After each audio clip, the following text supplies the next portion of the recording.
Hello दोस्तों, मैं हूं आपका दोस्त एडवोकेट तुलसीराम सिंह। कैसे हैं आप? आशा करता हूं अच्छे होंगे।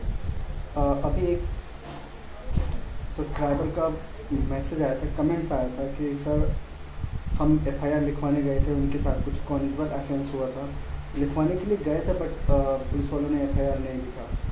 तो मैं आपको बताना चाहूँगा। फिर मैंने सोचा ऐसे कमेंट करके अगर मैं समझाऊँगा तो शायद समझ में ना आए, इसलिए मैंने उनके लिए एक वीडियो बनाया है और इस वीडियो के माध्यम से उनको मैं समझाने की कोशिश करूँगा। देखिए, जब एफआईआर पुलिस वाला नहीं लिखता है, ठीक है, किसी भी कारण, कोई भी कारण हो सकता है, ठीक है, तो आप 156 सीआरपीसी 156(3) के तहत आप मजिस्ट्रेट के पास जा सकते हैं और मजिस्ट्रेट को ये पावर होता है कि वो एफआईआर लिखने के लिए पुलिस को आदेश दे सके। और उसमें कई सारे उससे रिलेटेड लैंडमार्क जजमेंट है जिसमें आप देख सकते हैं। तो उसमें क्या होता है, पुलिस को ऑर्डर देती है, पुलिस एफआईआर लिखती है और इन्वेस्टिगेशन शुरू करती है।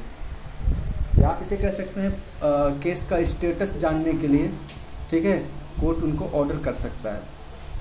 तो 156(3) में यही कहा गया है। यानी इसमें मैं अभी पढ़ रहा हूँ, any magistrate empowered to under section 190 में order such and investigation as ever mention.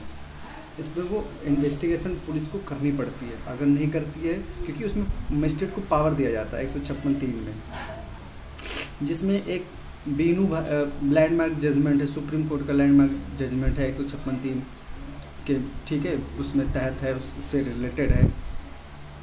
Binu भाई, हरी भाई, Malviya and others versus the state of Gujarat and others, AIR 2019 SC 5233 2019।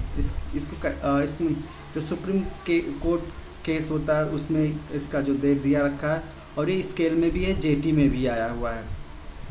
तो ये चीज़ कहने का मतलब ये है, तो इसमें पुलिस इन्वेस्टिगेशन करेगी और जो भी केस का स्टेटस होगा, जो भी रिपोर्ट होगी, वो सीधे मजिस्ट्रेट के सामने प्रस्तुत करेगी, उनके सामने पेश करेगी। और देखिए, इसमें क्या होता है, जब मजिस्ट्रेट ऑर्डर देता है इन्वेस्टिगेशन, तो वो तुरंत उसी समय एफआईआर लिखती है, उसको फर्स्ट एफआईआर कहते हैं। या अलग से अगर हम बोलें तो दो एफआईआर जो होते हैं वो दो तरीके से लिखा जाता है। पहला, जैसे ये बेसिक चीज़ें हैं जिसको हर इंडियंस को जानना ज़रूरी है, चाहे आम नागरिक हो, लॉ स्टूडेंट हो या स्टूडेंट हो या कोई भी आदमी हो, उनके लिए, हर आदमी के लिए ये बहुत ज़रूरी होता है। तो फर्स्ट एफआईआर होता है जिसमें जो पीड़ित होता है उसके बताने के हिसाब से उसको रजिस्टर किया जाता है। लेकिन जो सेकंड एफआईआर होता है, ठीक है, वो इन्वेस्टिगेशन के बाद लिखा जाता है। उसमें बहुत सारे सेक्शन अलग हटा भी जाते हैं, बहुत सारे अपराध हटा भी दिए जाते हैं, बहुत सारे नए जोड़ भी दिए जाते हैं। तो ये चीज़ें होती हैं। इस समय मैं अपनी छोटी सी ऑफिस में बैठा हूँ और आज संडे है, कल भी कोर्ट बंद रहेगा, छुट्टी रहेगी। तो मैं सोचा, मैं अभी अपना लैपटॉप देख रहा था तो देखा कि इसमें कमेंट्स आया था, तो मैं सोचा टाइम अच्छा है तो उनको सुझाव देना ज़रूरी समझा, इसलिए मैंने एक छोटी सी वीडियो बनाया है।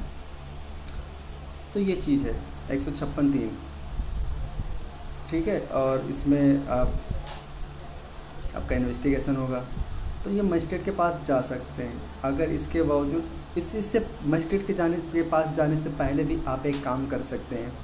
आप क्या करेंगे, अगर आप चाहते हैं, नहीं कर रहे हैं, तो इससे पहले भी एक काम और कर सकते हैं। वो काम क्या है कि आप जब एफआईआर लिखाने जाते हैं, किसी कारण से एफआईआर नहीं लिखा जाता है, आप स्टेशनरी की दुकान पर जाइए, वहाँ पर एक प्लेन पेपर लीजिए, एक लिफाफा लीजिए, इस पे एप्लीकेशन अपना लिखिए, आप किस अपराध से रिलेटेड, अपराध क्या हुआ, आपके साथ क्या हुआ, पूरी एप्लीकेशन लिखिए और एफआईआर लिखने की रिक्वेस्ट कीजिए उस लेटर में। उसको लिफाफे के अंदर डालिए, 5 रुपये का टिकट या स्पीड पोस्ट द्वारा उसको जो आपका एरिया जहाँ पे अपराध हुआ उस थाना का जो थाना है ना, उसका एड्रेस डालिए और आप स्पीड पोस्ट कर दीजिए या साधारण डाक से भेज दीजिए। जब आपका लेटर वहाँ पे डिलीवर हो जाए तो कोरियर को उसका जो डॉकेट नंबर होता है ट्रैक करके उसको अपनी एक फ़ाइल बनाकर रख लीजिए। लीगली आपका एफआईआर का जो एप्लीकेशन था वो थाने में पहुंच गया। अब नहीं लिखते तो वो भी फंसेंगे। उसके बाद अगर आप 156(3) के तहत मजिस्ट्रेट के पास जाते हैं तो बहुत ही बेहतरीन ऑप्शन होता है, और फिर पुलिस को जवाब देना पड़ेगा कि उनके पास मैसेज पहुंचने के बाद भी उन्होंने एफआईआर क्यों नहीं लिखा। है ना कमाल की चीज़। ऐसे कमाल की चीज़ें, ऐसे कमाल के टिप्स और लॉ से रिलेटेड इन्फॉर्मेशन के लिए आप हमें फॉलो कर सकते हैं फेसबुक पर। याद रहे ADVTRS ब्लॉग बहुत यूजेबल है। Thank you guys, thank you.